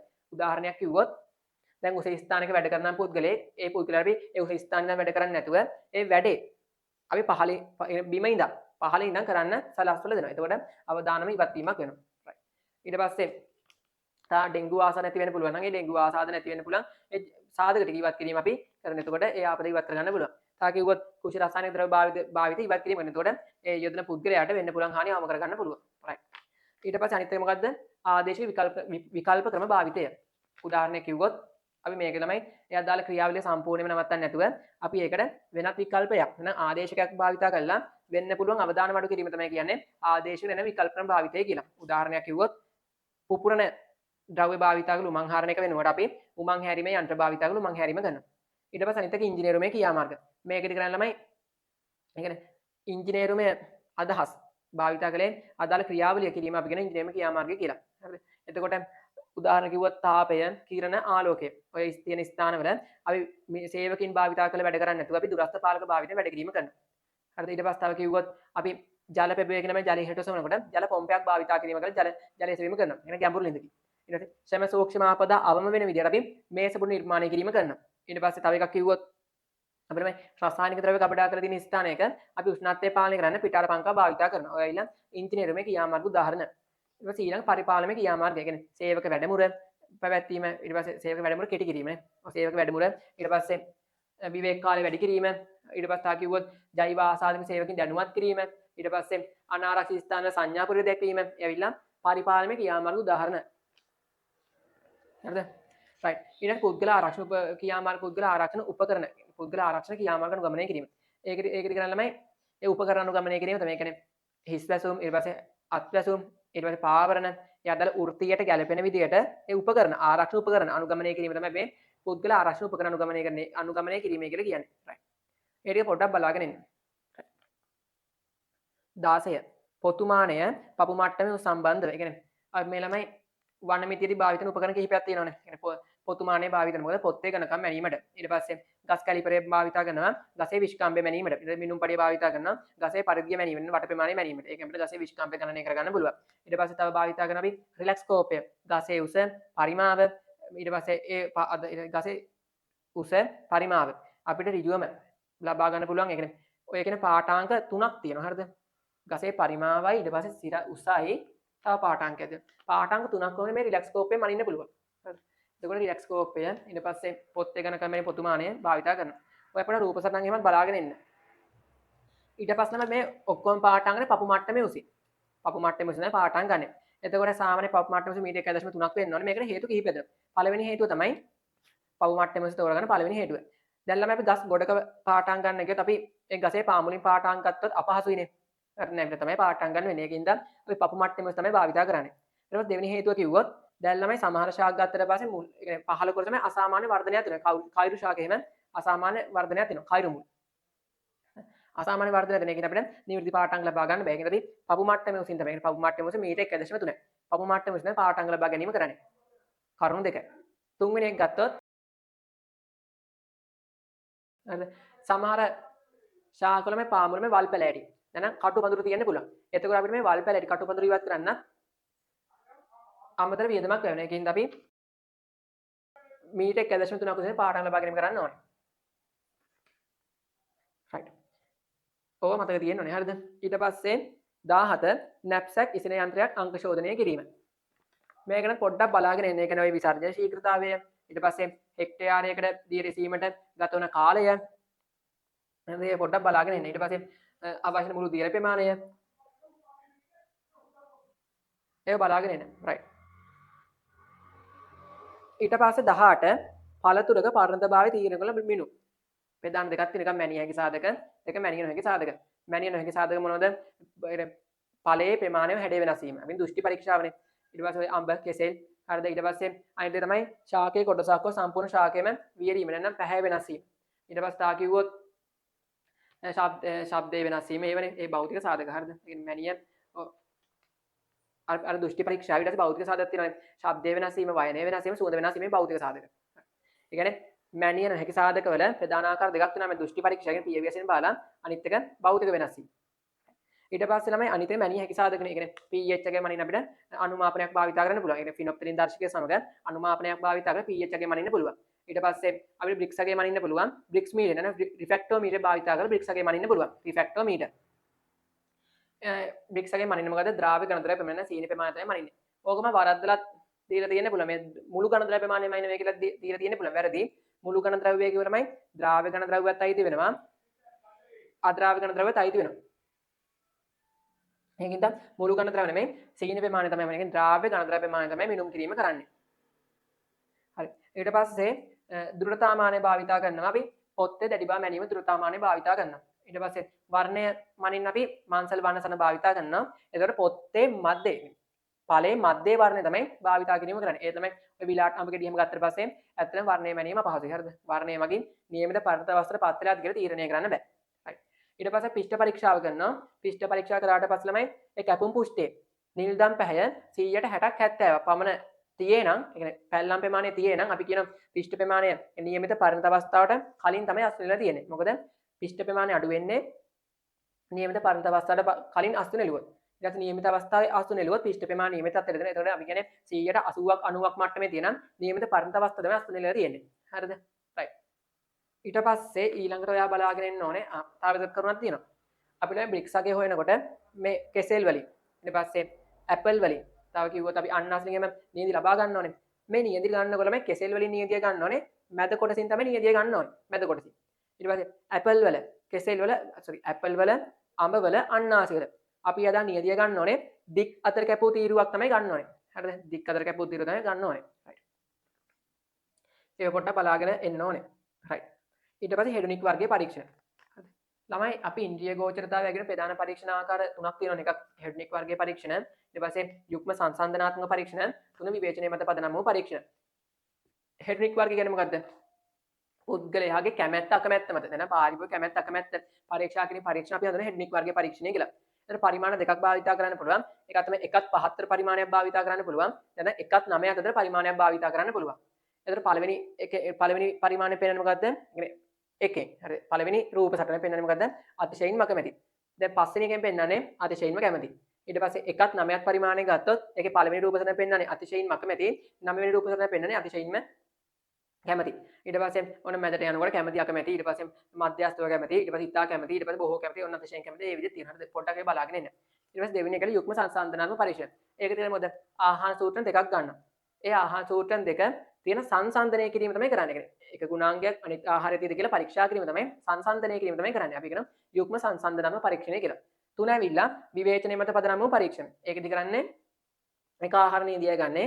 ඒ ආහාර නීතියේ දෙන සුවිශේෂී ගුණාංගය පමණක්. ඇගීමෙන් ලක් කිරීම අපි කියනවා විවේචනයේ මත පදනම් වූ පරීක්ෂණ. උදාහරණයක් සයිබර් ගතිය. right. ඒ ටික පොඩ්ඩක් බලාගෙන ඉන්න ඕනේ. right. 20 සිසිලන පද්ධතිය කොටස් කාර්යයන්. ඒකත් බලාගෙන ඉන්න. තා ස්නේහක පද්ධතියත් පොඩ්ඩක් බලාගෙන ඉන්න. හරිද? ස්නේහක පද්ධතිය. සිසිලන පද්ධතිය ගත්තට පස්සේ ළමයි ඒකේ වැදගත් කරුණක් තියෙනවා. අහන්න පුළුවන්. ඒ කියන්නේ මම දාන්න පුළුවන් මේ කළුදුම පිටවීමට හේතුව. මොකද කියලා. හරි කළුදුම පිටවීමට හේතුව. කියන්නේ ස්නේහක පද්ධතියේ ඒ කියන්නේ ස්නේහක පද්ධතියේ කොට සහිත වෙන්නේ කළුදුම පිටවීමට හේතුව. මොකද හේතුව පොඩ්ඩක් මතක් කරොත් දැන් ළමයි සිසිලන පද්ධතිය කියන්නේ තාප ප්‍රමාණය වැඩි වෙනකොට ස්නේහක තෙල් දහනය වෙනවා. එහෙම ස්නේහක දහනය වුණාට පස්සේ ළමයි පිස්ටන ගෙවෙන ඕනේ. දැන් ඒ කියන්නේ ස්නේහ ප්‍රතිකාරය මොකද්ද? ක්‍රියාකාරී කොටස්වල ඝර්ෂණය මඩ පැවැත්වීම තමයි ස්නේහ තෙල් කාර්ය වෙන්නේ. එතකොට ස්නේහ තෙල් පිළිස්සුනාට පස්සේ ඒ ක්‍රියාකාරී කොටස් තමයි ගෙවෙනවා. හරිද? එහම අපි කියනවා පිස්ටන වල කපාට පිස්ටන වල කපාට ගෙවීම ලක් වෙනවා. පිස්ටන කපාට ගෙවීම ලක් වෙනවා. එතකොට ළමයි කළුදුම පිටවීම සිදු වෙනවා. ඒක තමයි කළුදුම ඇති වෙන්නේ. හරිද? ස්නේහ තෙල් පිළිස්සනවා. ස්නේහ තෙල් පිළිස්සුනාට පස්සේ ක්‍රියාකාරී කොටස ඝර්ෂණය මඩ පැවැත්වෙන විදියක් නැහැ. එහෙම වුණාට පස්සේ පිස්ටන කපාට ගෙවීම ලක් වෙනවා. ගෙවුනට පස්සේ කළුදුම පිටවීම සිදු වෙනවා. right. ඔය පොඩ්ඩක් මතක් කරගෙන ඉන්න. ඊට පස්සේ ස්නේහ තෙල් වර්ග ඔය අපි SA30 භාවිත කරන්නේ පෙට්‍රල් එන්ජින් සඳහා SA30 ඩීසල් එන්ජින් සඳහා SA90 ගියර පෙට්ටි නිමේලුම් සඳහා භාවිත කරන්න පුළුවන්. right. හරිද? ඊට පස්සේ අනිවාර්යෙන් කොටස් ටික බලාගෙන ඔය තාපිස්ත එක පාටය ඊට පස්සේ මොකද කාර්යය එන්ජින් වඩාත් කාර්යාත්මක උෂ්ණත පරසය පවත්වාගෙන තාපිස්ත එක පාටේ කාර්යය රේඩියේටර් මූඩියේ තාපාංක ඉහළ දැමීම නම් පීඩනය වැඩි කිරීම ජලයේ පීඩනය වැඩි කිරීම ඊට පස්සේ රේඩියේටර් කාලේ මොකද උණුසුම් ජලය සිසිල් කිරීම හරිද ඒ වගේ පොඩ්ඩක් බලාගෙන ඉන්න right ඊට ව්‍යාපා සැලැස්ම ගැන බලාගෙන ඉන්න ඕනේ ඒ කියන්නේ ව්‍යාපා සැලැස්ම ගැන තමයි මේ ව්‍යාපා සැලැස්ම තියෙන කොටස් ටිකක් පළවෙනි එක මොකද්ද මුල් පිටුව අන්තර්ගත වෙන කරුණු. ඒ කියන්නේ ව්‍යාපාරේ නාමය, ඊට පස්සේ ලිපිනය, ෆැක්ස් අංකය, ඊට පස්සේ විද්‍යුත් තැපැල් ලිපිනය, ඒ කියන්නේ ඊමේල් ලිපිනය, දුරකථන අංකය, ලාංඡනය ඔය කරුණු ඇතුළත් වෙනවා. ඊට පස්සේ පටුන. ඒක ඇත්තට ඕනේ නැහැ. ඊට පස්සේ විධායක සාරාංශය. අනිවාර්යයෙන්ම මෙන්න මේ කොටස බලාගෙන විධායක සාරාංශය. හරිද? මම වැඩියෙන්ම දාන්න හිතන් ඉන්න තැන. මොකද වැදගත්ම කොටස ප්‍රශ්න හැම එකක්ම අහන්න ඕන උනේ. විධායක සාරාංශය මේක මුලින් ඉදිරිපත් කරාට ඇත්තටම මේක නිර්මාණය කරන පස්සේ. හරිද? මොකද සාරාංශයක්. ව්‍යාපාර සැලැස්මේ සාරාංශය තමයි විධායක සාරාංශය කියලා කියන්නේ. ඒකින් තමයි විධායක සාරාංශය ඉදිරිපත් කිරීම කරන්නේ පස්සේ නිර්මාණය කරන්නේ පස්සේ ව්‍යාපාර සැලැස්ම ඉස්සරහින් තමයි තියෙන්නේ. පාඨකයාලම මුලින්ම කියවන්නේ මේ විධායක සාරාංශය. සාමාන්‍ය පිටු 1 3කින් පමණ ප්‍රමාණවත් වෙන්න ඕනේ. ඒ නිර්මාණය කළ තියෙන්න ඕනේ. ඊට වඩා වැඩි වෙන්න හොඳ නැහැ. අපි කෙටි වාක්‍යය, ඒ කියන්නේ ඊට පස්සේ මේ කෙටි වාක්‍ය වචන භාවිත කරලා තමයි මේ විධායක සාරාංශය නිර්මාණය කරලා තියෙන්නේ. ඊට පස්සේ තා බලාගෙන ව්‍යාපාර විස්තරය. ඊට පස්සේ නිෂ්පාදන සැලැස්ම තියෙනවා දත්ත බලාගෙන ඉන්න ඕනේ. ඒක නිෂ්පාදනය කරන ආකාරය, නිෂ්පාදන ප්‍රමිති, ඊට පස්සේ නිෂ්පාදනය සිදු කිරීමට බාධා යන්න සූත්‍ර, ධාරිතාවය, හරිද? ඒවා පොඩ්ඩක් බලාගෙන ඉන්න. ඒ ව්‍යාපාර සැලැස්ම පොඩ්ඩක් බලාගෙන ඉන්න. හරි. ඊට පස්සේ 22 කළමනාකරන ක්‍රියාවලිය. එනවා සැලසුම් කිරීම, සංවිධානය කිරීම, මෙහෙයවීම. ඒක නම් ළමයි කියන්න බෑ. හරිද? මම ධාරි කියලා කියන්න බෑ. පොඩ්ඩක් කොයි එකටද බලාගෙන ඉන්න. 23 ආහාර විවිධාංගීකරණය. අනිවාර්යෙන් බලාගෙන ඉන්න කොටසක්. මොකද කිව්වත් අග එකතු කිරීම ඊට පස්සේ අග එකතු කිරීම සරු කිරීම පෙබල කිරීම අනිත් එක අධිපීඩන සැකසීම විද්‍යුත් ස්පන්දන තාපනය අවම සැකසීම ඔන්න ඒ කොටසේ පොඩ්ඩක් බලාගෙන ඉන්න මම පොඩ්ඩක් මතක් කරොත් සරු කිරීම කියන්නේ මොකද්ද?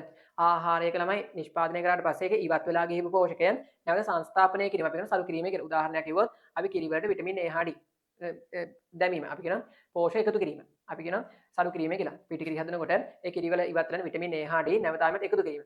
ඊළඟට පෙබල කිරීම කියන්නේ මොකද්ද? ඒ ඉවත් වෙලා ගිය පෝෂකයක් වෙන්න පුළුවන්. නැත්නම් වෙනත් පෝෂක වෙන්න පුළුවන්. ආහාරයට එකතු කිරීම අපි කියනවා පෙබල කිරීම කියලා. උදාහරණයක් කිව්වොත් කිරි වල මේ කැල්සියම් එකතු කිරීම. පාන් වල නියසින් එකතු කිරීම. ලුණු වලට අයඩින් එකතු කිරීම. පළතුරු බීමට කැල්සියම් එකතු කිරීම. පළතුරු බීමට කැල්සියම් එකතු කිරීම. ඊට පස්සේ මාගරීන් වලට විටමින් A හා D එකතු කිරීම. එවිලා පෙබල කිරීමට උදාහරණ. ඊට අවම සැකසීම කියන්නේ මොකද්ද? අපි අවම සැකසීම කියන්නේ ආහාරයක් ළමයි පොතු හැරීම. සේදීන් වගේ කාර්යයන් කරලා අවම විදිහට සකස් කිරීම අපි කියනවා අවම සැකසීම කියලා. ඔය බීජ පෙරෝහණය කළා. ඒ වගේ කරන්න බ්ලිස්ටෝපරි පලා වර්ග අවම සැකසීම කරන්න පුළුවන්. අනිත් විද්‍යුත් ස්පන්දන තාපනය ඒක දිගට ළමයි ආහාරයක් තුලින් අපි වැඩි වෝල්ටීයතාවයක විද්‍යුත් ස්පන්දන සෙන්ටිමීටර් කිලෝවෝල්ට් 20ක් 80ක් විද්‍යුත් ස්පන්දන තප්පරයකට වඩා අඩු කාලයක් ආහාර දෙන් ගමන් කිරීම සලසනවා. එහෙම ගමන් කළා ආහාරයෙන් හිත කර එන්සයිම ශුද්ධ ජීවි නක්‍රිය කිරීම අපි හඳුනනවා විද්‍යුත් ස්පන්දන තාපනය කියලා. සාමාන්‍යයෙන් අපි අපොලියුෂන් ඊට පස්සේ ඒ වගේ දීර්ඝමය අපොලියුෂන් කිරි වගේ දීර්ඝමය ද්‍රව්‍යයි තා අර්ධ දීර්ඝ කියන්නේ අර්ධ ඝන තත්ත්වයේ තියෙන ආහාර අපි පරිරක්ෂණය කරන විද්‍යුත් ස්පන්දන තාපනය භාවිතා කරනවා.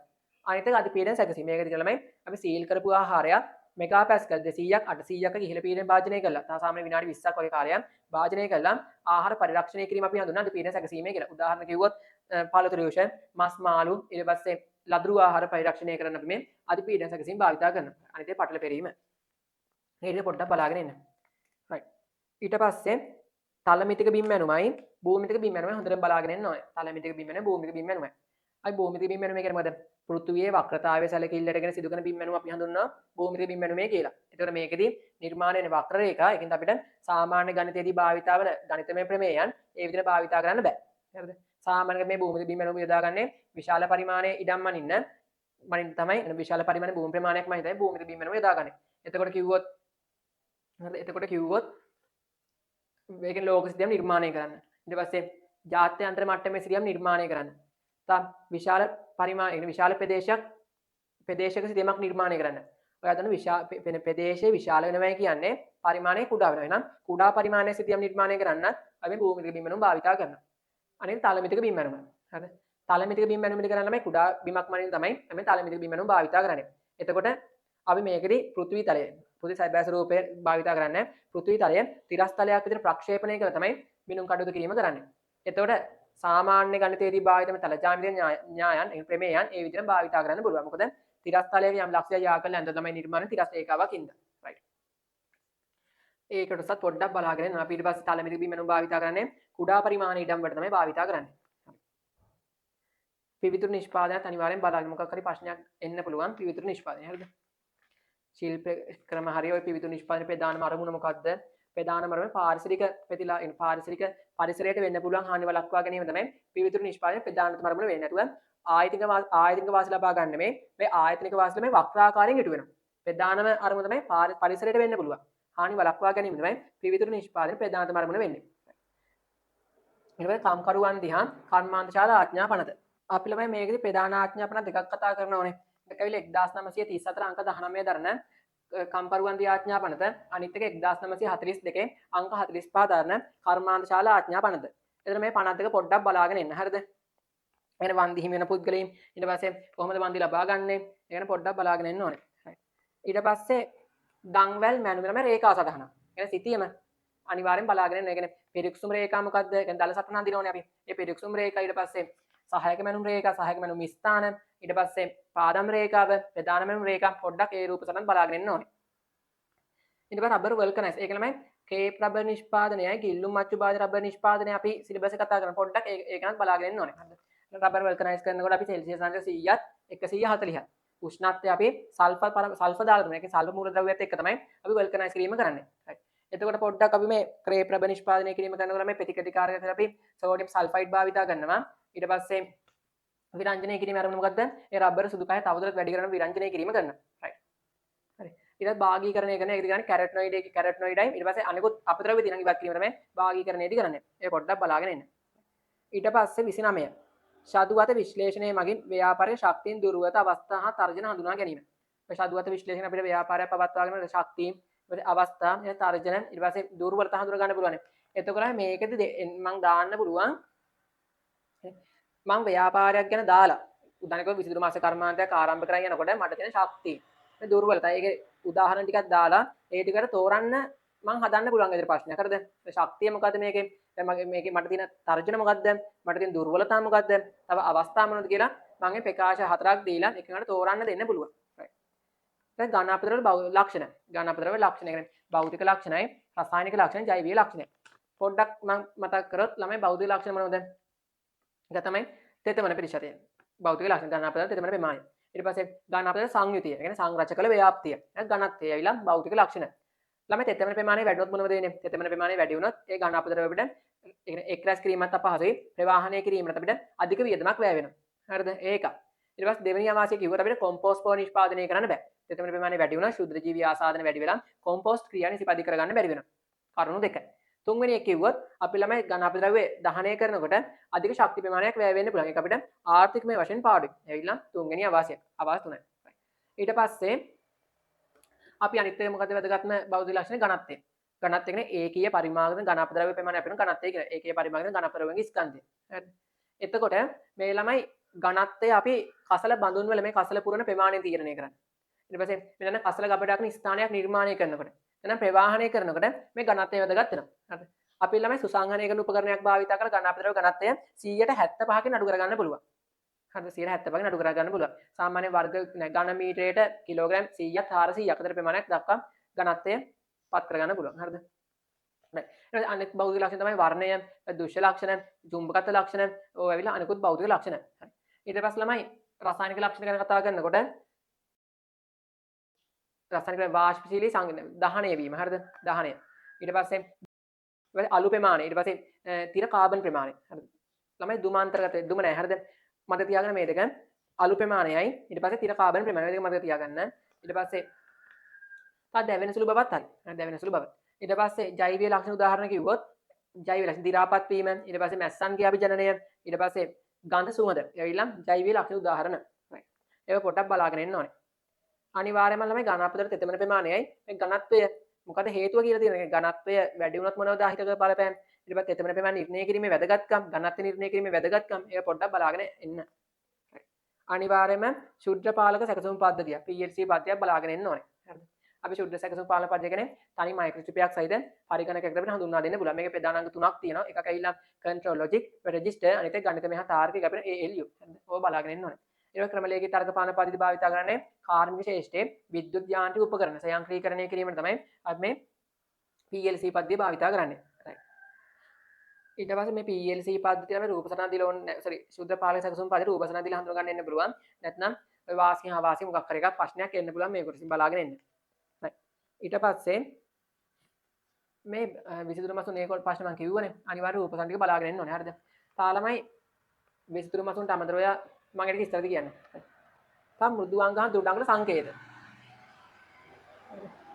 ඊට පස්සේ ඒ කියන්නේ ළමයි අපි දැන් බිම් සැලැස්ම උද්‍යාන සැලැස්ම නිර්මාණය කරාට පස්සේ ඒක ළමයි අපි ඒ අදාළ ප්‍රාථමික සැලැස්මේ අපි විවිධ සංකේත භාවිත කරන මෘදුංග දුඩංග අන්නේ සංකේතවල අර්ථය ඒ කියන්නේ විශාල ශාකයක් නිරූපණය කරන භාවිත සංකේතය ඊට පස්සේ ගේට්ටුවක් නිර්මාණය ඒක ගේට්ටුවක් දක්වන සංකේතය ඊට පස්සේ ශාක වැටියක් දක්වන සංකේතය එන සංකේත ටික බලාගෙන ඉන්න ඕනේ ඔයාට ඒක හොයාගෙන තිබෙන අතර මගේ 2023 අවුරුද්දේ පේපර් ඩිස්කෂන් එකේ අවසානයේ 49 වෙනි ප්‍රශ්නේ දකවද ඒකේ මම මේ ඔක්කොම සංකේත ටික කියා දීලා දෙනවා ඊට පස්සේ තා සිතියමක සංකේත ඊට පස්සේ තරම ආහාර ලේබල් එකේ තියෙන සංකේත ටික හොඳට බලාගෙන ඉන්න ඕනේ අර බින්දෙන සුළුයි ඊට පස්සේ තෙතමනෙන් ආරක්ෂා කරන්න ඊට පස්සේ හිරු එළියෙන් ආරක්ෂා කරන්න ඊට පස්සේ තාක කොකු භාවිත නොකරන්න ප්‍රතිචක්‍රීකරණය කර හැකිය අන්න ඒ වගේ සංකේත ටිකක් බලාගෙන ඉන්න ඕනේ හරිද ඊට පස්සේ පරිපත සංකේත ටික ඔය ප්‍රතිරෝධවල දාරිත්‍රකවල ඊට පස්සේ ආලෝකීමච ඩයෝඩ් වල ඒ සංකේත ටික බලාගෙන ඉන්න ඕනේ අනිවාර්යෙන් ට්‍රාන්සිස්ටර් වල හරිද ට්‍රාන්සිස්ටර් වලම විමෝචකයේ අර ඊහිස එළියට තිබ්බොත් ඒ ඇවිල්ලා NPN වගේ ට්‍රාන්සිස්ටරයක් ඇතුළට තිබ්බොත් PNP වගේ ට්‍රාන්සිස්ටරයක් ඒ බලාගෙන ඉන්න ඕනේ රයිට් ඊට පස්සේ ළමයි මේකේ තා කරුණා තියෙන සෙනර් ඩයෝඩ් එක ගැන හරිද සෙනර් ඩයෝඩ් ඒකෙදී මේ සෙනර් ඩයෝඩ් අපි ළමයි පරිපත සම්බන්ධ කරනකොට සම්බන්ධ සැලකීම කරුණු කිහිපයක් තියෙනවානේ දැන් ඩයෝඩ් එක නම් සම්බන්ධ කරන්න ඕනේ පෙර නැඹුරු අවස්ථාවේ සම්බන්ධ කරන්න ඕනේ සෙනර් ඩයෝඩ් එක සම්බන්ධ කරන්න ඕනේ හොඳටම මතක තියාගන්න පසු නැඹුරු අවස්ථාවේ සම්බන්ධ කරන්න ඕනේ පසු නැඹුරු අවස්ථාවේ අනිත් එක ඇවිල්ලා සැපයුම් වෝල්ටීයතාවය සෙලෙන ඩයෝඩේ බිඳ වැටුම් වෝල්ටේජය තවටට වැඩි වෙන්න ඕනේ. සැපින් වෝල්ටේජය වැඩි වෙන්න ඕනේ. ඊට පස්සේ සෙලෙන ඩයෝඩේ තමයි බාහිර ප්‍රතිරෝධයට සමාන්තර කරගෙන සම්බන්ධ කරන්න ඕනේ. බාහිර ප්‍රතිරෝධ සමාන්තර කරගෙන තමයි සම්බන්ධ කරන්න ඕනේ. ඔය බලාගෙන ඉන්න ඕනේ. right. ඊට පස්සේ මට තා හිතෙනවා මේ ළමයි වර්ගඵලය ඇතුළෙන් මේ පරිමාණය ගණනය කරන්නේ විදිහ කියලා. නේ. එක සෙන්ටිමීටර් 1/1000ක පරිමාණයක් තියෙනවා. 1 සෙන්ටිමීටර් එතකොට සැබෑ පොළොව මත සෙන්ටිමීටර් 1000ක් පෙන්නුම් කරනවානේ. අපෙන් ප්‍රශ්න අහන්න පුළුවන් එහෙනම් වර්ග සෙන්ටිමීටර් 9ක සිටියමේ වර්ග සෙන්ටිමීටර් 9ක සමචතුරාක්ෂාකාර කොටසක හරි භූමියක හරි කොච්චර වර්ගඵලයක් සැබෑ භූමියේ තියෙද කියලා. හරිද? එහෙනම් ප්‍රශ්නයක් අහන්න පුළුවන්. පරිමාව මේ වර්ගඵලය හා ශ්‍රේෂ්ඨ ඵලය ඇසුරේ මේ පරිමාව ගණනය කරලා පරිමාව සම්බන්ධ කරලා ගාණක් එන්න පුළුවන්. ඒ බලාගෙන යන්න. right. ඊට පස්සේ පාංශු ජීවික නිෂ්පාදන ප්‍රධාන නිෂ්පාදන හතර තියෙනවා. නිෂ්පාදන වර්මි කොම්පෝස්ට් නිෂ්පාදනය කියන භාවිතන යූරියස් කියන ගැඩවිලි පණු විශේෂ. ඊට ජෛව පොහොර. මොනද? ඇනබීනා භාවිත කරන ඇසොල්ලා ශාකයේ සහජීවාසය කරමින් නයිට්‍රජන් භාවිත කරනවා. ඊට පස්සේ ඒ එක්කනේ. ඇසොලබැක්ටර් රණල ශාකවල මූලකට දෙසමින් නයිට්‍රජන් කිරීම කරනවා. හරිද? ඊට පස්සේ අනිත් එක තමයි එකක් ජෛව පොහොර විදියට. ඒ වර්මි කොම්පෝස්ට් නිෂ්පාදනයේට. ඊට පස්සේ අනිත් එක ජෛව පලිබෝධනාශක විදියට. ඒකත් තමයි BT බැක්ටීරියාව භාවිත කරනවා. බඩිරුඟු ශාකවලට වෙන්න පුළුවන් පලිබෝධ හානි වළක්වා ගන්න. ඇල්ටනාරියක් ඉන්දිලියට භාවිත කරනවා. ඇල්ටනාරිය සැල්වීනියා කියන ජලජ බල් පැලයට පාලනය කරන භාවිත කරන්න පුළුවන්. දෙක. ඊට පස්සේ තුන්වෙනි එක ඇවිල්ලා තුන්වෙනි එක නම් ට්‍රයිකොඩිනා. ට්‍රයිකොඩිනා ඇවිල්ලාමයි පරපෝෂිතයෙක්නේ. මස්සේ රෝග ඇති කරන පරපෝෂිත තමයි ට්‍රයිකොඩිනා කියන්නේ. ට්‍රයිකොඩමා කියන්නේ පසෙන් ශාක වලට ආසාදනය වෙන්න පුළුවන් නෙමටෝඩා හානි වළක්වා ගන්න මේ ට්‍රයිකොඩමා විරිඩේ භාවිත කරන්න පුළුවන්. ඊට පස්සේ දෝෂක වියෝජනය මේකේ ළමයි සියඩමනස් තමයි භාවිත කරන්නේ. ඒක ප්‍රධාන ආකාර දෙකයි. එක ස්වභාවික දෝෂ ස්වභාවික ජෛව ප්‍රතිකර්මය අනිත් එක කෘත්‍රිම ජෛව ප්‍රතිකර්මය. ඊට පස්සේ ස්වභාවික එකේදී මොනවද දාන්නේ? අපි යූරියා, ඒ නයිට්‍රජන් පෙ යූරියා දානවා, ෆොස්ෆේට් පෙ ඇපටයිට් දානවා, ඊට පස්සේ කාබන් පෙ මොලසස් දානවා. එතකොට එයා දාලා සංයෝග ටික අපි දාලා ඒ කියන්නේ දෝෂිත ස්ථාන දැම්මට පස්සේ ඒ උපස්තරයේ මත යද ශුද්ධ ජීන් වර්ධනය වෙලා අපතර වියෝජනය කිරීම කරනවා. right. ඔය පොඩ්ඩක් මතක තියාගන්න ඕනේ. මේ කෘත්‍රිම ජෛව ප්‍රතිකර්මයේදී කරන්නේ අපි පරජානක ජීවීන් බිහි කළා තමයි ජෛව ප්‍රතිකර්මය කරන්නේ. right. හරිද?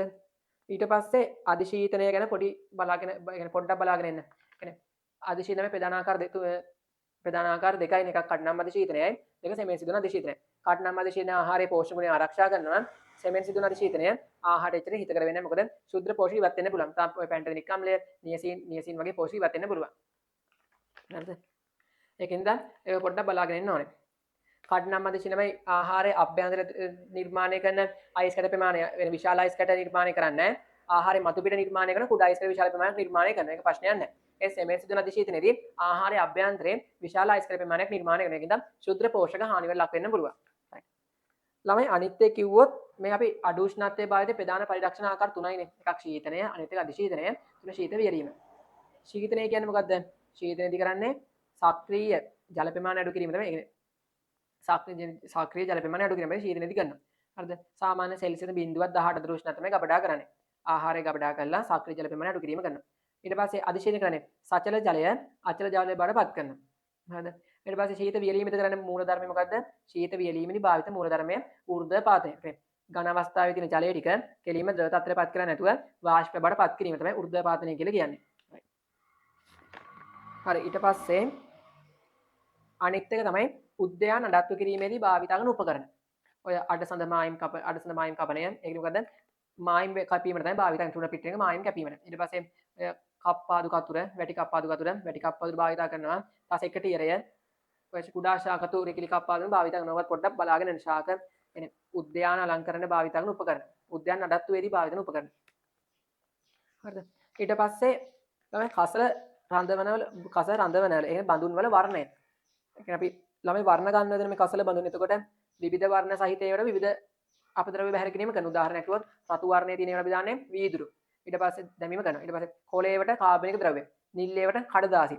ඊට පස්සේ දුඹුරු වර්ණය නම් ඒ කසල රඳවනේ තියෙන්නේ. වර්ණ ගන්න තියෙන දුඹුරු වර්ණය නම් අපි දුඹුරු වර්ණයේ තියෙන කසල බඳුන දාන්නේ මොනවද?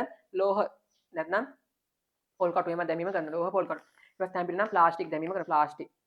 හරිද? තා පොලිතීන් දානවා. Plastic polythene. ඒක පොඩ්ඩක් බලාගෙන ඉන්න. ඊට කසල රඳවන එක රූප සටහනක් තියෙන. අර කොටස් ටික නම් කළා. අන්න ඒකත් බලාගෙන ඉන්න ඕනේ. ඊට ආහාර ඇසුරුම්. කියන්නේ ඔය පාලිතත්වයට ඇසුරුම් කරනය, ඊට පස්සේ හැකිලුම් දාවට ඇසුරුම් කරනය, රික්තක ඇසුරුම් කරනය, තව කිව්වොත් ජෛවහානි ලක්ෂණ ඇසුරුම් කරනය, ඊට පස්සේ නවීනකృత අභ්‍යන්තර පරිසර තත්ත්වයට ඇසුරුම් කරනය. මේ පොඩ්ඩක් බලාගෙන ඉන්න. හරිද? තික්ත කැසලුම් වල සම්පූර්ණ වාතයට ජීවත් කරනවා. පාලි තත්ත්වයට සුම් කරන දී අභ්‍යන්තර වායු මිශ්‍රණය ආහාර ජීවකාලි වැඩි වෙන විදිහ සකස් කිරීම කරනවා. ඊට පස්සේ ජෛව වායන ලක්ෂණ සුළුම අපි මේ ජෛව වායන තව භාවිත කරන මැසුරුම නිර්මාණය කරන්නේ. ඒක පොඩ්ඩක් බලාගෙන ඉන්න ඕනේ. තලම නවීනකృత අභ්‍යන්තර පරිසර තත්ත්වයට යටතේ ඇතිරීමට කරන්නේ අභ්‍යන්තර වායු අනුපාතය වෙනස් කරලා ආහාර ජීවකාලය වැඩි වෙන විදිහට නිර්මාණය කිරීම තමයි නවීනකృత අභ්‍යන්තර ඇසුරුම් කිරීම කරන්නේ. හරිද? උදාහරණ කිව්වොත් අපි මේ රට කචු වල ළමයි කචු වල ඔක්සිජන් සම්පූර්ණ ඉවත් කිරීම කරනවා. තා කිරිපිටි වලට නයිට්‍රජන් පිරවීම කරනවා. තා මස් වල ඔක්සිජන් අඩු කිරීම කරනවා. හරි උදාහරණ. ඊට පස්සේ ඔයක් ඊළඟට බලාගෙන ඉන්න ඕනේ මේ ක්ලීනෝමීටරය. ඊට තියරොලයිට් එක. භාවිතෙන් ගස කුස. නැත්නම් කන්ද කුස පොඩ්ඩක් හොයන විදියත් බලාගෙන ඉන්න. පාටම් ගන්න විදිය. කුස ගණනය කරන විදිය බලාගෙන ඉන්න. හරිද? ඊට පස්සේ කැපුම් මල් වල පසු අසුණු ප්‍රතිකාර. අර දැන් මම කිව්වනේ අර සේදීම පොඩ්ඩක් මතක් කරානේ. හරි. මේකෙදි කියන්නේ ඒ කොටස් දෙකෙන් කොතනින් හරි ප්‍රශ්නයක් එන්න පුළුවන්. හරිද? අහන්න පුළුවන්. ඒ කියන්නේ සැලිසිලික් අම්ලය. භාවිතය මොකද pH එක අඩු කිරීමට භාවිතා කරනවා. තා ප්‍රතිඔක්සිකාරක විදිහට භාවිතා කරනවා. තා සිල්වර් නයිට්‍රේට් ශුද්ධ ජීවි නාශක විදිහට භාවිතා කරනවා. හරිද? සිල්වර් නයිට්‍රේට් ශුද්ධ ජීවි නාශක විදිහට භාවිතා කරනවා. තව කිව්වොත් විනාකිරි pH එක අඩු කිරීමට භාවිතා කරනවා. තා සිල්වර් තයෝසල්ෆේට් භාවිතා කරනවා. තෙලින් නිෂ්පාදනය අඩු කිරීමට භාවිතා කරනවා. සිල්වර් තයෝසල්ෆේට්. ඊට පස්සේ ඕන උදාහරණ අපි ළමයි තා එකක් වැදගත් උපාංගයක් බලන ඇක්වපැක් එක. එන මල් අපනයනය කරනකොට මේ මල් නටුව ගිල්වා තියෙන භාවිතන උපාංග මොකද ඇක්වපැක්. හරිද?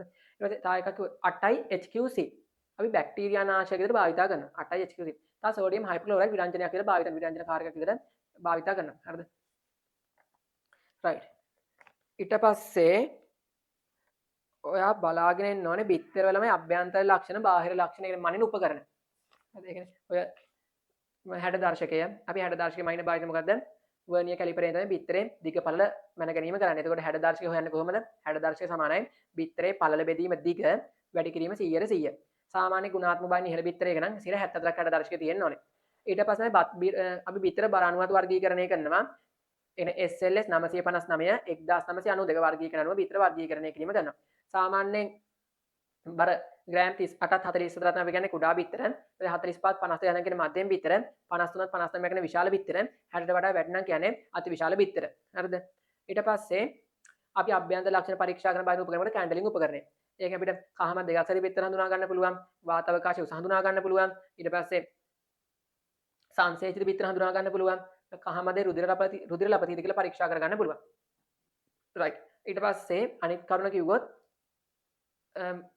ඇල්බියුමින් දර්ශකය ගණනය කරන්න බාගෙන ගෝලමානය. ඒකද කරන්නේ අපි ළඟ බිත්තරේ කඩනවා. බිත්තරේ කඩලා අපි පැතිරි වීදුරුවකට මේ බිත්තරේ දානවා. කඩලා දානවා. ඊට දැම්මට පස්සේ මේ කහමදේ ආසන්නයේ තියෙන ඝන ඇල්බියුමින් තියෙනවනේ. මෙන්න මේ ඝන ඇල්බියුමින්. ඒ කියන්නේ අභ්‍යන්තර ඝන ඇල්බියුමිනේ උස. අපි ගෝලමානය භාවිත කරලා ගණනය කිරීම කරනවා.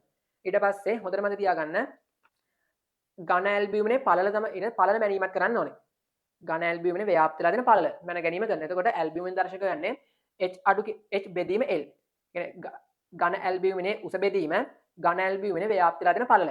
ඒ සමීකරණයෙන් අපිට ඇල්බියුමින් දර්ශක ගණනය කරගන්න පුළුවන්. H බෙදීම L. right. ඊට පස්සේ මේ හෝ දර්ශක ගණනය කරන්නේ මේ විදිහට. ඒකට බිත්තරේ බර කිරා ගන්න ඉස්සර වෙලා. බිත්තරේ බර කිරාගෙන ඊට පස්සේ අර විදිහටම ඇල්බියුමින් දර්ශක ගණනය කරගන්න ඕනේ. ඒ කියන්නේ බිත්තරේ බර කිරා ගත්තා. ඊට බිත්තරේ කැඩුවා. බිත්තරේ කඩලා පැතිරි වීදුරුවකට දැම්මා. වීදුරුවක දාලා කහමදේ ආසන්නයේ තියෙන ඝන ඇල්බියුමිනේ උස ගෝලමානයෙන් මැනගත්තා. හරිද? ඊට පස්සේ සමීකරණයක් තියෙනවා. සමීකරණ ආදේශ කරලා අපි මේ හෝ දර්ශකය ගණනය කරගන්න පුළුවන්. ඒක ළමයි ඕන වෙන්නේ බිත්තරේ බරයි ඊට පස්සේ අභ්‍යන්තර ඝන ඇල්බියුමිනේ උසයි තමයි ඕන වෙන්නේ. ඒ පාඨාංග දෙක තියෙනවා අපිට හෝ දර්ශකය ගණනය කරගන්න පුළුවන්. අපි කියන්නේ A නම්. හරිද? මේක පොඩ්ඩක් මතක තියාගන්න. හරිද? මේ වර්ගීකරණය A නම් ගුණාත්මක භාවය 72කට වඩා වැඩි. හරිද? ඊපස්සේ A නම් 71ත් 60ත් අතර. B නම් 59ත් 31ත් අතර. C නම් 30ට වඩා අඩුයි. හරිද? 30ට වඩා අඩුයි. right. ඔක පොඩ්ඩක් මතක තියාගන්න මේ හෝ දර්ශක අනුව බිත්තර වර්ගීකරණය. right. හරිද? ඊට පස්සේ අපි අභ්‍යන්තර ලක්ෂණ පරීක්ෂා කරන කැන්ඩලින් උපකරණය. ඒක පොඩ්ඩක් මතක තියෙන්න ඕනේ. හරිද? ඊට පස්සේ බලාගෙන පිස්ටන් ආකාරයේ පොම්පයක් පොඩ්ඩක් බලාගෙන ඉන්න. පිස්ටන් ආකාරයේ පොම්පය. එකත්කාර පිස්ටන් ආකාර පොම්පය කියන්නේ මොකද්ද? පහරක් කර පහරකදී ජලය විසර්ජනය කරන පොම්ප අපි හඳුන්වන්නේ එකත්කාර පිස්ටන් පොම්පය කියලා. ඊට පස්සේ සෑම පහරකදීම ජලය විසර්ජනය කරන පොම්ප අපි හඳුන්වන්නේ ද්විත්වකාර පිස්ටන් ආකාරයේ පොම්පය කියලා. හරි. ඔකත් පොඩ්ඩක් බලාගෙන ඉන්න ඕනේ. ඊට පස්සේ ළමයි අනිත් කරුණ තමයි ජලයේ BOD අගය COD අගය DO අගය කියන්නේ රසායනික පාරාමිති ගැන පොඩ්ඩක් බලාගෙන ඉන්න. BOD අගය වැඩිනොත් ජලයේ තියෙන කාබන් දූෂක ප්‍රමාණය වැඩි. COD අගය තමයි අපජල නියදියක තියෙන අපද්‍රව්‍ය ප්‍රමාණය වඩාත් හොඳින් ගණනය කරන්න භාවිතා කරන්න පුළුවන් රසායනික පාරාමිතිය COD අගය. හරිද? පාරාමිතිය COD අගය. කටුනත් ඇතින ප්‍රධාන අයන වර්ග දෙකයි. එකක් කැල්සියම් ධන 2 අයන අනිත් එක මැග්නීසියම් ධන 2 අයන බලපානවා. තාවකාලික කටන තත්කාල ඉවත් කරන්න පුළුවන්. ඒ ස්ථිර කටනත් ඒ තත්කාල ඉවත් කරන්න බෑ. ඔය පොඩ්ඩක් බලාගෙන ඉන්න. right. තා ළමයි වැදගත් කරුණක් තිබ්බොත් මම 15 දිනට කලින් ගෲප් එකට දාන්නම්. හරිද? එහෙනම් ඔය කිව්ව කරුණ ටික පොඩ්ඩක් බලාගෙන ඉන්න. right. මම තා වැදගත් කරුණ තිබ්බ අනිවාර්යෙන් ගෲප් එකට දානවා. හරිද? ඒකින්ද හොඳට මේ ටික බලාගෙන ඉන්න. මම ඔක්කොම ටික කිව්වේ නෑ. හරිද? එහෙම නැත්නම් ඉතින් MCQ 50ම ගහවිනේ. ඒකින්ද ඉතින් එහෙම ඉතින් මගේ පේපර් එකත් පොඩ්ඩක් හැල්ලුවට යටනෝනේ. ඒකින්ද ඔක්කොම කිව්වේ නෑ. ටිකක් කිව්වා. බලමු ඉතින් මම මේව දාවිද කියලා. හරිද? කිව්ව ටික හොඳට බලාගෙන ඉන්න. right. එහෙනම් හොඳ MCQ ලකුණක් ගන්න පුළුවන් එන්නේ කියලා හැමෝටම සුබ පතනවා.